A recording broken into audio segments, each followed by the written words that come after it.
shortly. Please take your seats. Thank you. Today's problems is not easy. Whether it's meeting meaningful use requirements, addressing new reimbursement models, or finding a better way to connect with patients or customers, the problems you face are becoming increasingly complex.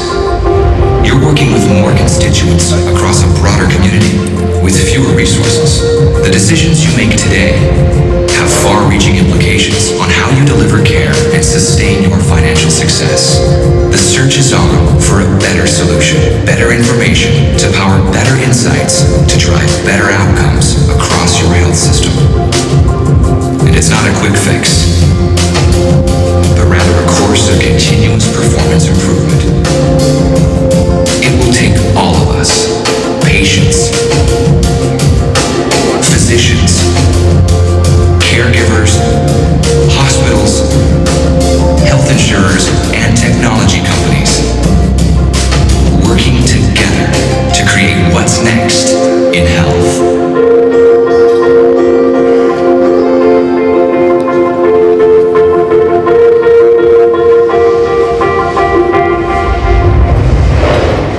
And so I am very pleased to introduce to you Graig Mundie.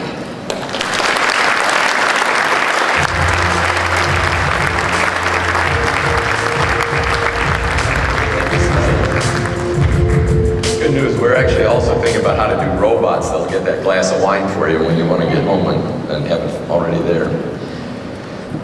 Morning, everybody. In the next 45 minutes, I want to try to share with you some ideas about how technology is changing in broad terms. And rather than specifically focus on areas related to healthcare, I'm going to talk first about how we see this happening in changing the technology that people adopt in their daily lives. Of a hypothetical future of how these kind of technologies might be brought to bear in a doctor's office or a hospital environment. And so what we've done here is taken a PC driving a touch-sensitive flat panel display, put a Kinect sensor to give it machine vision on the top of it. And in this machine vision environment today, in the game world, when you go walk into the room, the computer sees you, it recognizes one person from the next. It does that in the middle of a game. If you have multiple players, one person can sit down, another person can stand up. You don't have to log into the game and get into it. It just knows, oh, that's Graig, he's in the game now. And so how do you start to take these things and apply them in the medical environment? So let's say that I'm a practicing physician. I may have colleagues either locally or remotely, and I want to interact with them. So if I just walk into my office and approach the thing, it sees me, it can recognize it's me. So what was a blank wall suddenly becomes an interactive environment. These might be my patients of interest, the ones that the system is analyzing and says, hey, these are the ones you need to pay some attention to right now. As I approach the system, it can adjust the display, because as I get closer, my ability to deal with more granular information, just a physics problem of the display and your eyes, can get better. So I don't have to do anything. It can essentially change and add more detail that I can now consume. But because this not only sees, it's touch sensitive, I can say, well, let's say I want to discuss some of these patients and our research protocols with a colleague. And so I'll touch a button here to put this in a different mode, where a colleague might come in and we'd be sitting here and want to talk about, our patient cohort. In this case, let's say these are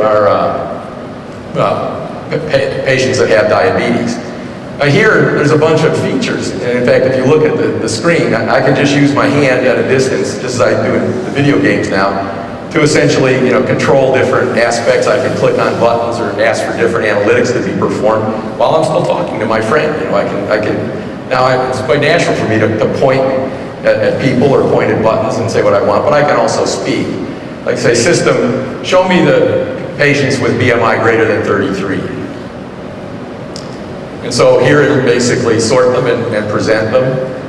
In this environment, we've been talking to these people about, let's say, new protocols for research. And so, I can see that there is a new research trial. It's listed here on the insights. And we've actually had a number of these people that are interested. So I can say, system, analyze the patient cohort and find those that are eligible for this new trial.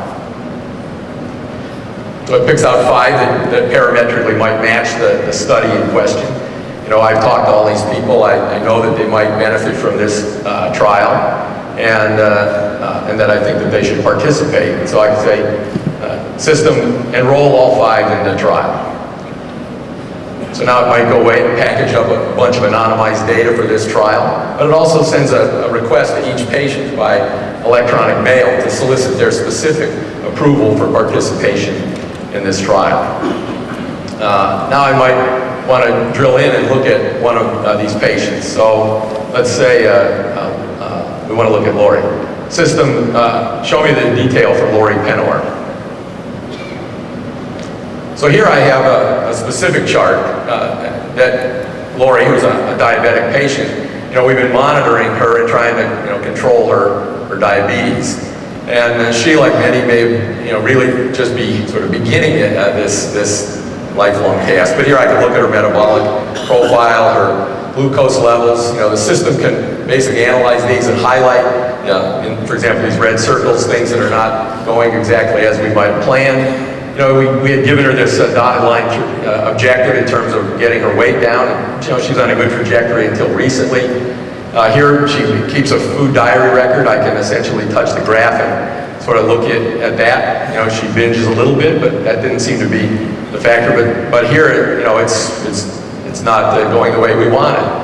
But down here it points out that her activity levels, which can be monitored by, for example, a pedometer that puts information in her health vault record.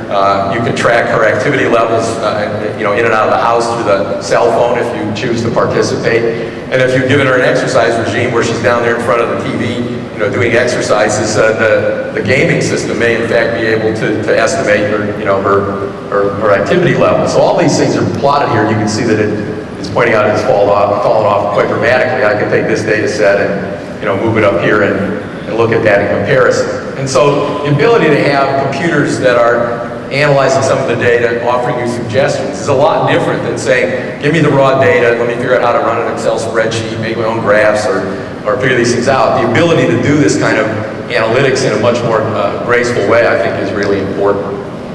The last thing that we've been playing with is, many people, when they looked at this Avatar Kinect for the gaming environment, said, there is some real value in these avatars, because in the medical environment, even if you told me I could be my real self in one of these virtual meetings, many people would like to be able to participate in support groups, but they'd like to do it anonymously.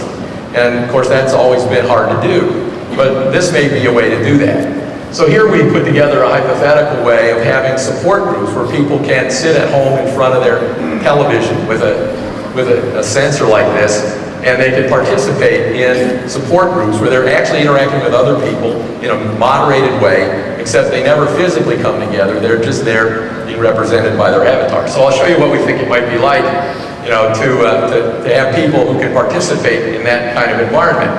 So here the facilitator has been, monitoring this for several weeks. They can pick out video clips and post them here for the physician's review. You can at a glance see who the real people are that map to the avatars,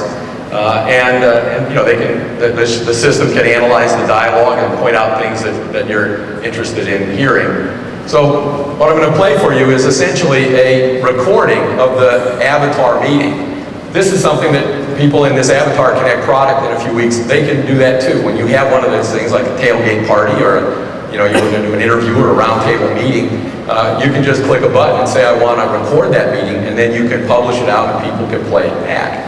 So here we're using the same idea, so I'll just play a video clip. All of a sudden I got this big theme. So that's there's this one guy talking about everything sort of the emotional weight of dealing with his diabetes.